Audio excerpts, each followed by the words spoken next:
It's a completely ನಮಗೆ ಯಾವ ರೀತಿ ಮಧ್ಯರಾತ್ರಿ ಯಾವ ಮೂಡಿದೆ ಅಂತ ಹಾಗೆ ಪ್ರತಿಯೊಬ್ಬರಿಗೂ ಒಂದು ಬೇರೆ ರೀತಿ ನೋಡಿ. Each of us has a different. But these can be associated with the courts. Because ಅಲ್ಲಿ ಯಾವುದೋ ಒಂದು ನಮ್ಮ ಇಲ್ಲಿ ಮೈಸೂರು ಮಹಾರಾಜರು ಬಹಳ ಪ್ರೋತ್ಸಾಹ ಕೊಟ್ಟಿದ್ದಾರಲ್ಲ ಸಂಗೀತಕ್ಕೆ.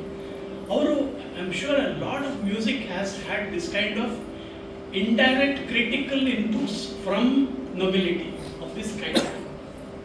So that does not have directly to ಇವಾಗ ಹಾಗೆ circadian rhythms become important for certain animals.